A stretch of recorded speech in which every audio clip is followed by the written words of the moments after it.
பாபா ஓர் கருணாலயம், பாதம்தான் கமலாலயம். பாபா ஓர் கருணாலயம், பாதம்தான் கமலாலயம். சாயப்பா உறவுகள் அனைவருக்கும் வணக்கம். சாயப்பா மேல் நம்பிக்கை வைத்து அவரை நினைத்துக் கொண்டிருக்கும் உங்கள் அனைவரின் வேண்டுதலையும் சாயப்பா நிறைவேற்றுவார். நல்லதையே நினைப்போம், நல்லதே நடக்கும் என்றும் சாயப்பாவின் அருள் உங்களுக்கு இருக்கும். நம் மனதிற்கு இதமான சாயப்பாவின் இன்றைய அருள்மொழியை கேட்போமா? அன்பு குழந்தையே, அமைதியாக இருக்கிறேன் என்று என்னை நினைத்து நீ கோபப்படுவது சரியே. அமைதியாகத்தான் உள்ளேன். உன் கர்மாவை மாயையின் விளையாட்டில் இருந்து காப்பாற்ற நான் உனக்காக எப்போதும் எல்லா ரூபத்திலும் இருப்பேன்.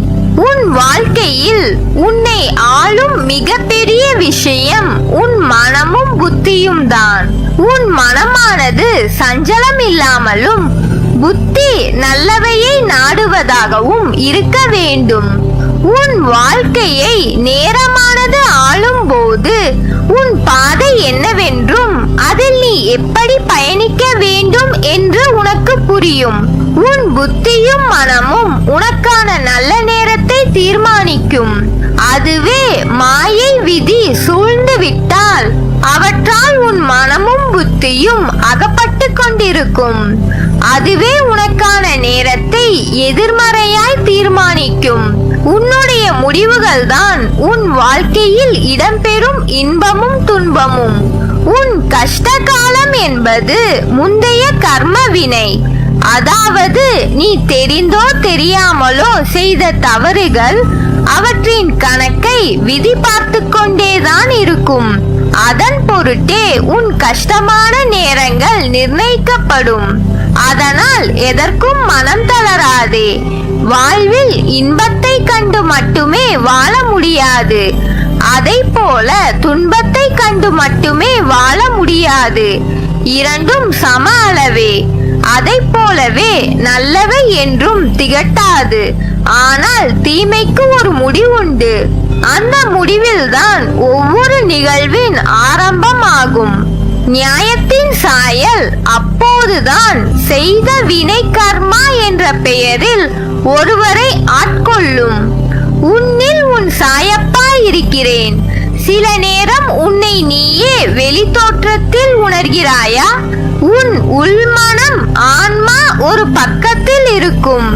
இன்னொரு பக்கம் ஏதோ ஒன்று உன்னை தனியே இழுப்பது போல் உணர்கிறாயா? அது மாயை செய்யும் வேலை. அதை இப்போது உணர்ந்திருப்பாய். மனக்குழப்பத்தில் இருக்கும் உன்னிடம் பேச வந்தேன்.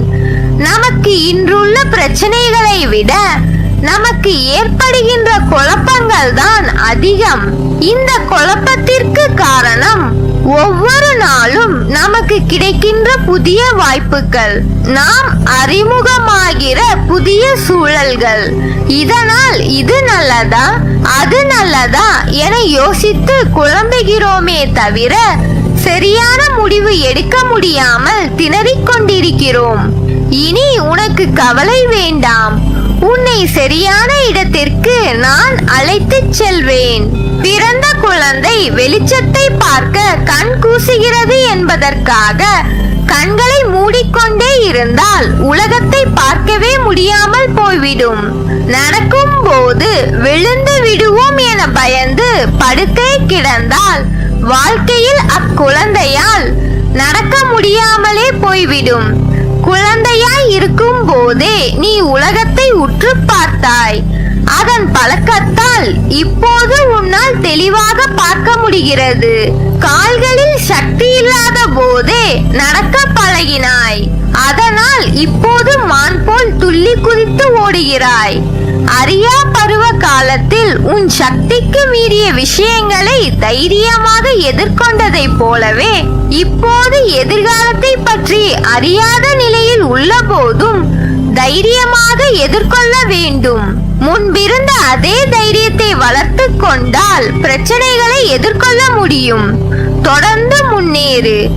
எங்கு போனாலும் நம்பிக்கையும் திடமான அர்ப்பணிப்பும் இருந்தால்தான் நினைத்ததை சாதிக்க நம்மால் முடியும்.